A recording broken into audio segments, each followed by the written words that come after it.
everybody. Good evening. We have two events here. First is a public hearing, and then we'll have the Urbana City Council. The public hearing is on the annexation agreement with Champaign Asphalt, Emulsa Coat. So is there anyone who would like to testify at the public hearing? We did have concerns about that. Okay. Just come up to the little table there and state your name and address, and you'd have up to 5 minutes to say what your concerns are. Would you like to have a seat so we can hear you on the microphone? We live less than a half a mile from that. Okay. And we didn't find out about this until maybe about 5 o'clock this evening when my wife was reading the newspaper and saw the article about the... and could you give your name and address, My name please? is Joseph Behrens. Okay. And the address is 3609 North Lincoln. And we live directly across the street from Janet Charlo, the one that's selling the property, the 24 acres. Mm-hmm. And we just were rather shocked and disappointed that this has come this far without us even being notified or knowing anything about it. Okay. And we are having problems from the emulsifying plant that's already there, that we're having light problems that are coming from there, and we were at the meeting when that was planned, and the people that were there and planned it said that the lights would be pointed down, and one in particular is shining towards our house. Our house is a two-story house, so particularly on the second floor, we get a lot of light from that, and the noise, and there, from time to time this summer, we did have the smell of asphalt.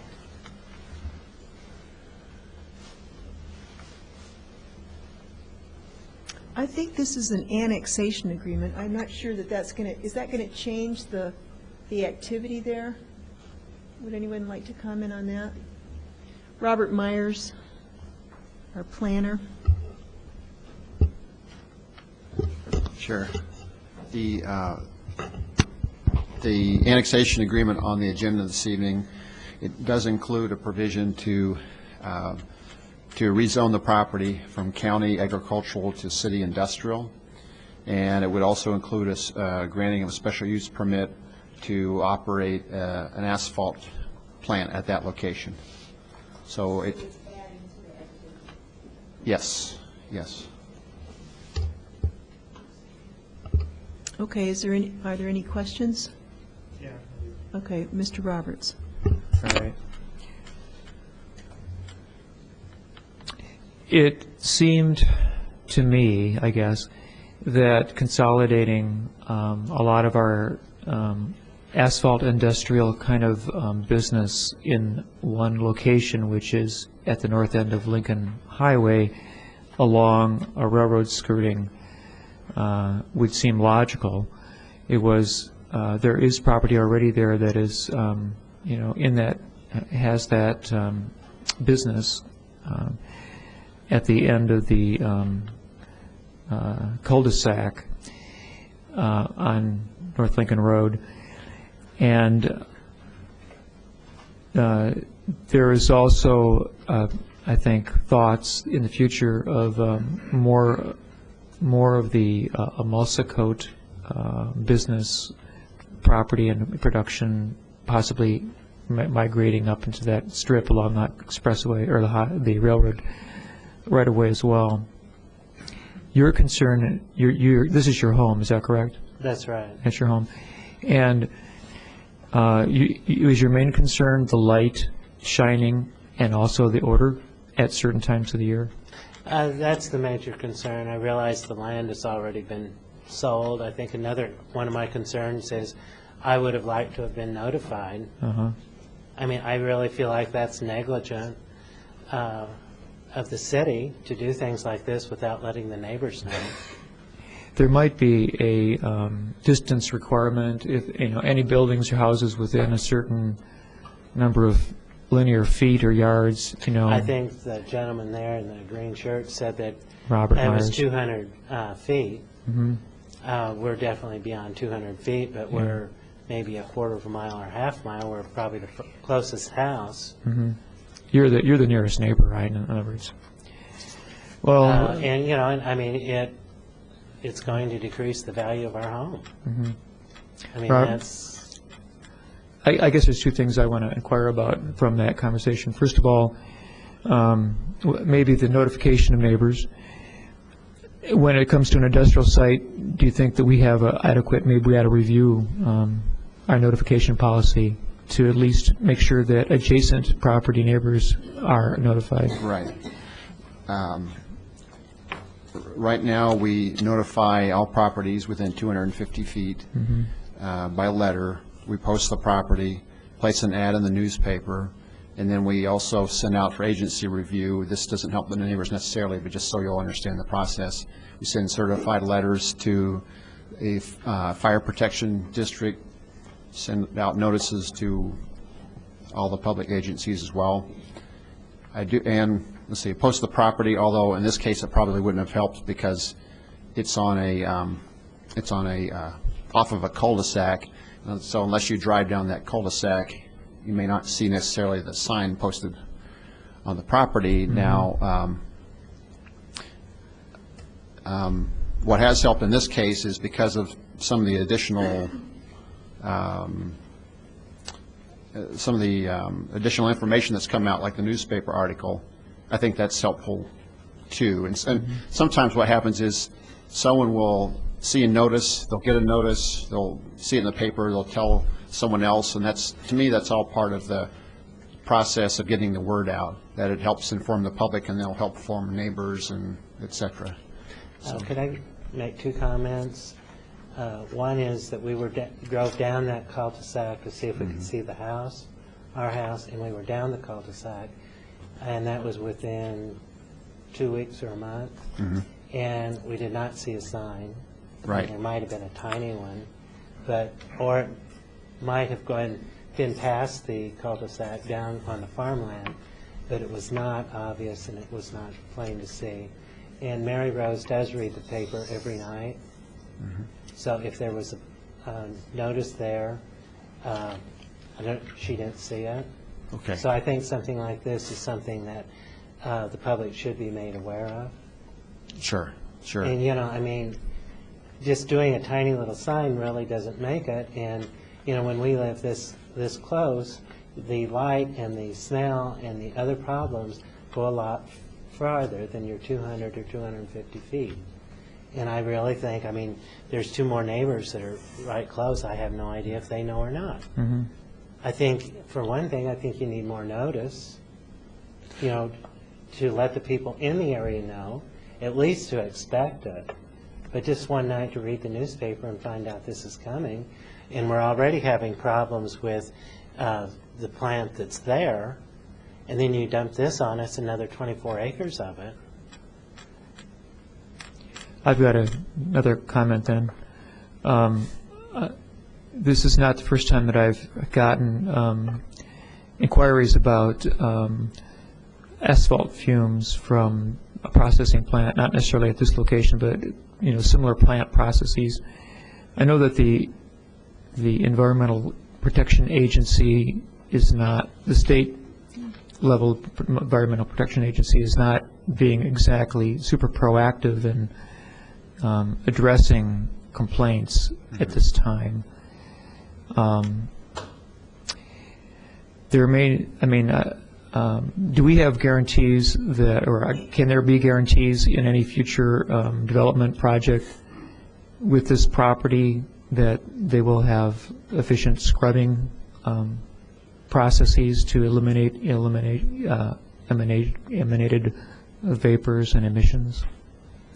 Well, as part of this, the special use permit, one of the conditions would be that they have to follow and meet all the state's requirements. So if they weren't meeting the state's requirements in terms of whatever emissions there will be, then that's something that potentially we could follow up on in terms of, in other words, we might find, if that's the case, that they would be in violation of a special use permit, not only in violation of state law. Now, Say that again, that last part. that the special use permit, one of the conditions is that they meet all the state requirements in terms of emissions. And so if they're not doing that, if they're not meeting the state requirements, then they would also be in violation of the special use permit, which is the way, that's a standard condition that we have that allows the city, if necessary, to get involved, try to help solve problems. Now, the owner, or one of the owners, Joe Lamb, who's in the audience tonight, he spoke previously at the Plan Commission meeting about the types of facilities that they have. He mentioned state-of-the-art equipment. He can tell you more about that. He obviously has more details about that than I do. The other factor is they're currently already located within a residential neighborhood in Champaign off of Bradley Avenue. The neighborhood over the years has grown up around them. And so I assume by that if there was ongoing problems at that location, the public would hear about it. But again, the applicant can tell you more about that. I want to ask you a question, Robert. You said our standard is 200 feet? 250. 250 feet. What is the standard for pollution, fumes, for example, that's in the state guidelines? Those are local, that's a local ordinance, 250 feet? 250 feet is notice for annexation agreements. But I mean, if the fumes go further than that, if they go further than 250. then maybe we should be notifying people in a broader area. But I just wondered what the state standard is for fumes. Looks like Robert Lewis has something to say about this. Robert? EPA, when you have to test for particulates in the air, it's a 400 feet perimeter around whatever. So if that's, and that's conservative, considering the prevailing winds around here, but 400. Well, my concern about that is maybe, those fumes aren't strong enough they're going to kill you. But, I mean, it certainly is an odor that makes it unpleasant to live there. I agree. So, I mean, 200 or 400 feet, I mean, does this mean that if you're past that, it's not going to kill you? Or does that just mean that they're supposedly tolerable? I mean, I know that the fumes are going, we're probably, like I said, maybe a quarter of a mile, half a mile from the one that's there now. It's much smaller, and we do have the fumes and we do have the light. And at the meeting last time when they put that in, we were assured that, that all the scrubbers were going to work and, there wasn't going to be any fumes. And, we have had problems. And now if you have this much of an addition, how much more is it going to be? Do you have continuous problems or just problems periodically? It's sporadic. It's not constant. And have you talked to the company about redirecting the lights, for example? And have you talked to them about your problem with the odors? No, I haven't. I got to admit that I haven't, but it is annoying. And it's something that I've wanted to go over there and talk to whoever was at the plant. But now that they're adding this much more, and there was trees between us and the existing plant, a lot of those now have been removed. And so this last year, especially this fall, when the lights, when the trees have been removed and the leaves are off, it's been particularly bad this fall. And now where the new plant is going to be, there's nothing between us. Is the new plant closer to you than the existing plant? No, they go right along the railroad track, so it's not really going to be any closer, but it's just bare farmland. So there's going to be nothing to block the light and the odor from the new plant. And I'm just saying that we were already having problems from the existing plant, and it is getting worse as the trees are being removed between us and it. Okay, Danielle Chenoweth. I'm trying to recall the discussion that we had for I believe it was also a special use permit for the property to the south, which it's a little bit difficult to jog my memory, but I believe that's also Mulsa Coat. Is it to the south or is it just to the west? And when I look at the document, is it the industrial aspect of the south that, okay. So if my memory serves me correctly, they were required to have a berm and landscaping on top of the berm. And it sounds like that landscaping has been removed, which is concerning. The landscaping hasn't been removed, but between the plant and our house, there was maybe 200 to 400 feet that had been just left grow up in trees. And that's the woods that is directly at the end of Lincoln Avenue. Yeah, I see that. And that's what has been pretty much a buffer between us and the plant that's there. And that is being removed. Oh, it is being removed. Yeah. I have, Dennis Roberts.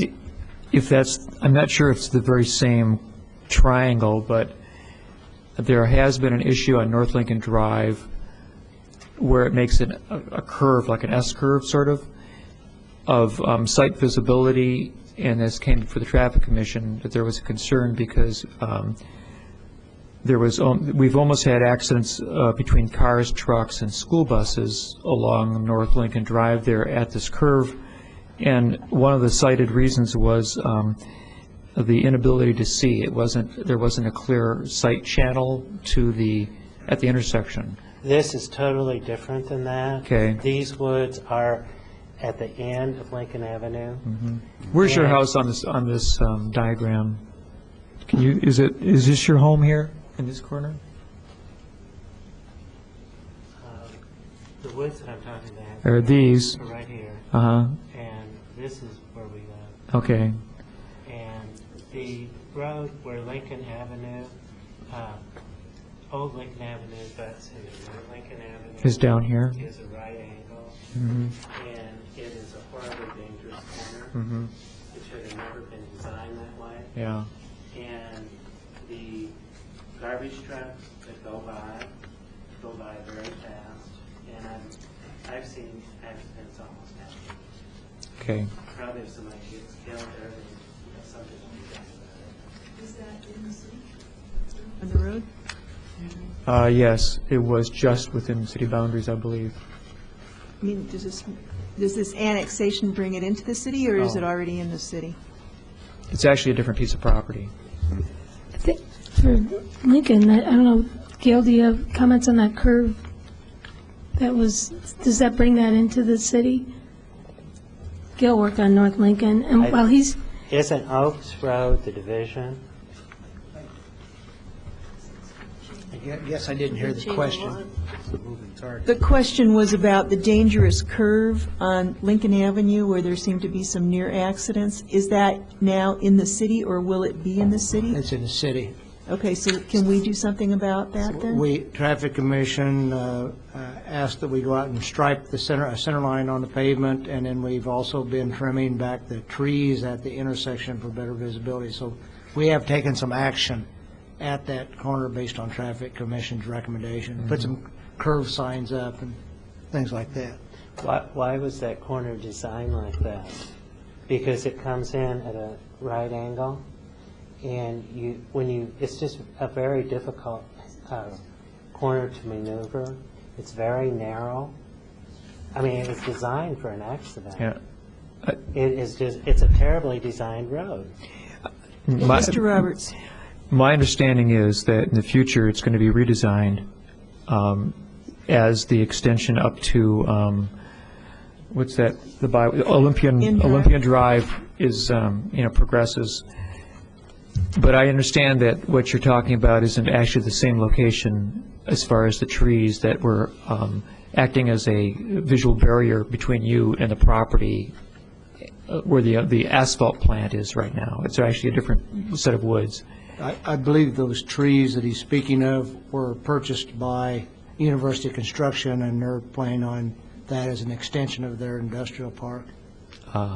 And so that may be the reason the trees are coming down, is that University of Construction owns that now. May I comment a little further about that corner? Sure. When that right angle was put in, there was a curve that was a very gentle curve that could have been left, but that curve, that street or that road was taken out, and it was replaced with was this very dangerous right angle, and so they took out a road which was safe, and they put in a dangerous corner. Now, was that Summer Township, or what township? No, would that be? the roadway was designed as, when we did the extension of Lincoln Avenue, we designed it as it is in a location study. And the old Anglin Road that was the old Lincoln Avenue, which blended into those curves, would have intersected at too acute of an angle farther south on Lincoln Avenue. So the right angle intersection is the appropriate angle intersection for a T intersection into the road. You don't want it skewed, because then you have visibility issues as you're entering that Lincoln Avenue, which will be at some future date can be 4 lanes wide there.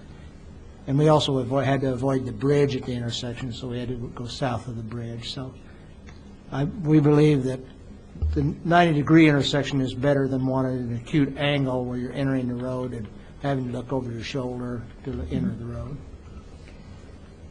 Mr. Roberts? Well, in a way, the road is a separate question.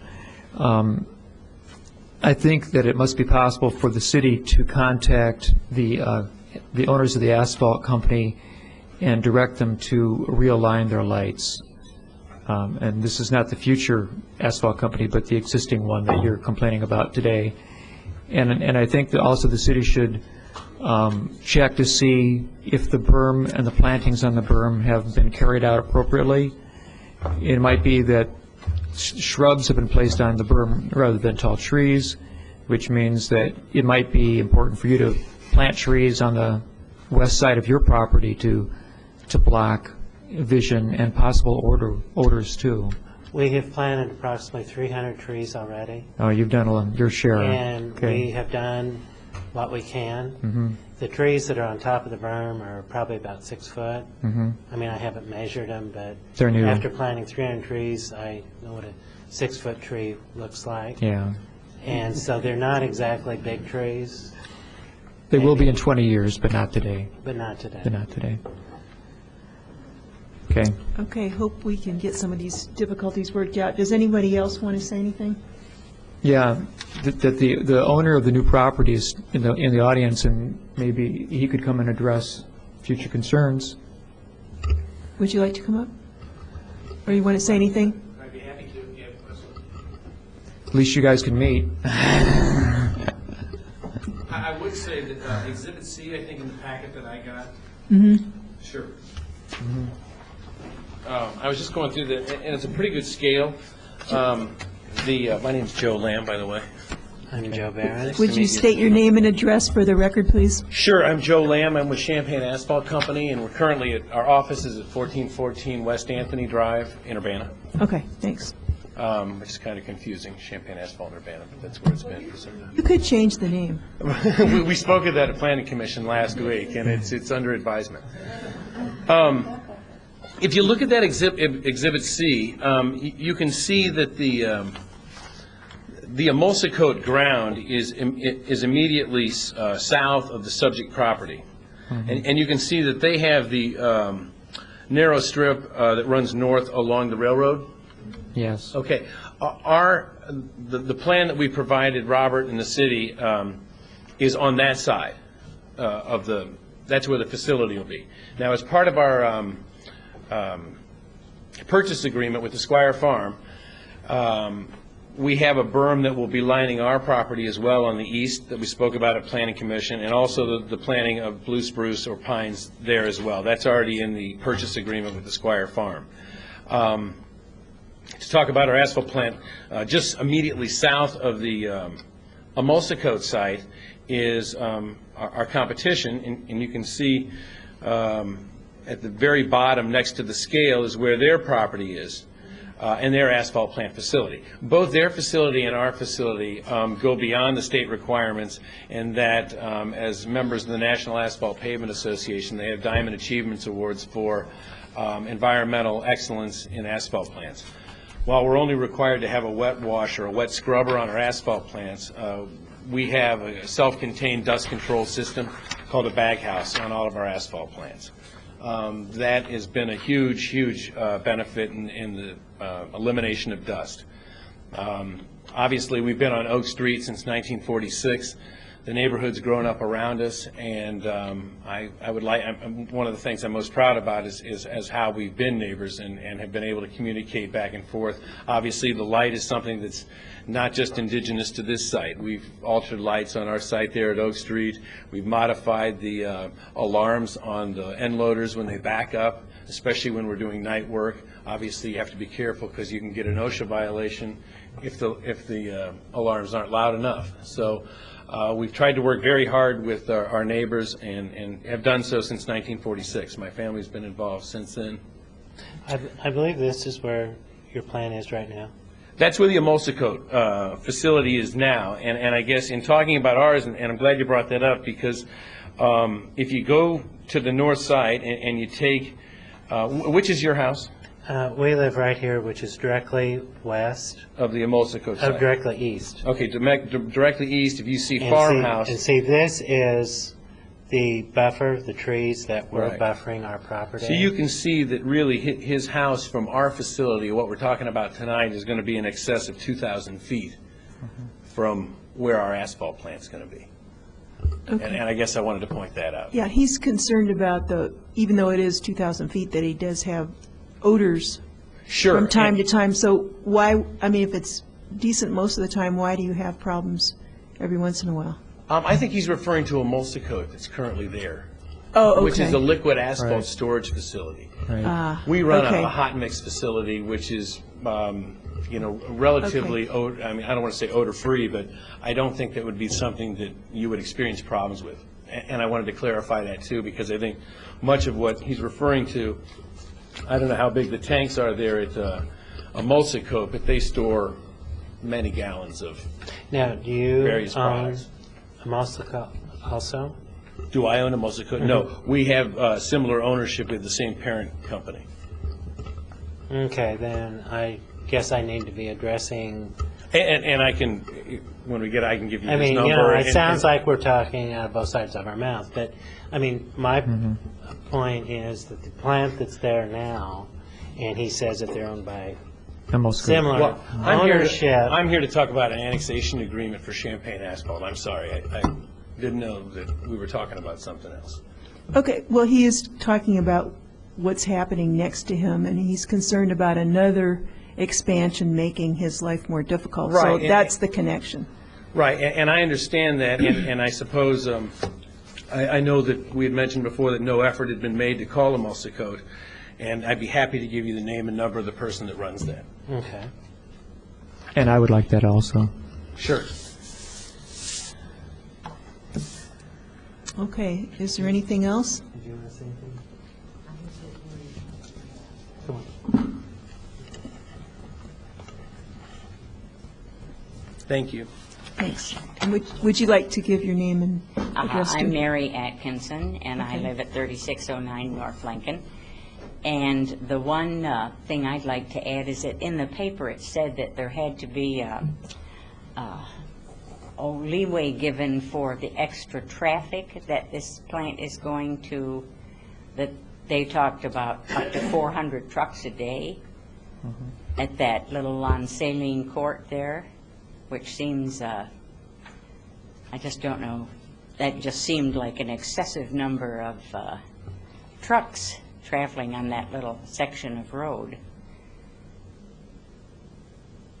Yes, well, that's something that's part of the plat. They applied for a waiver from part of the subdivision code which limits the design of cul-de-sacs to typically no more than 250 vehicles per day.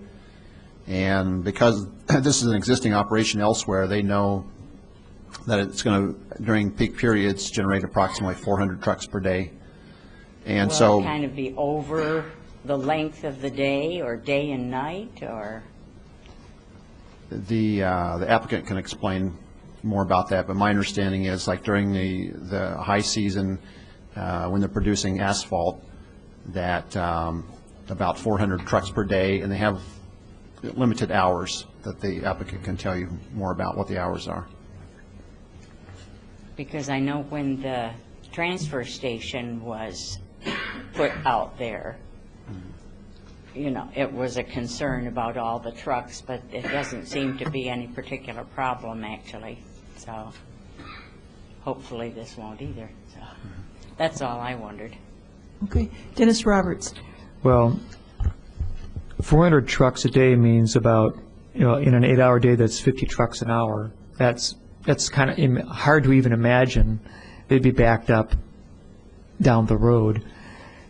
I read the article in the paper too, and what it did say was that the expectation was that there would be other access to these properties once Olympian Drive was established as a major route that would be the ingress and egress from the expressway.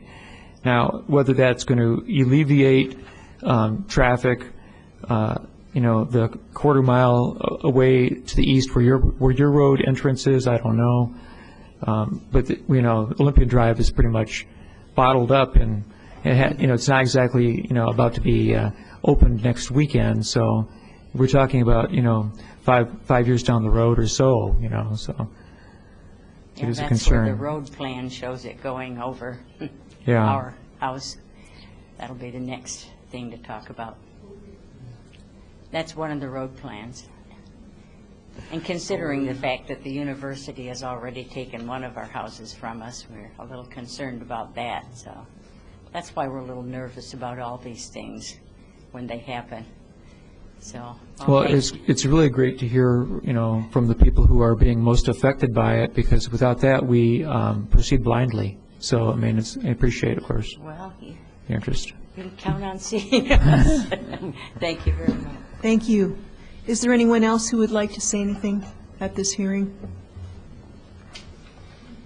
If not, let's close the hearing then. Sir? I guess I don't know. I was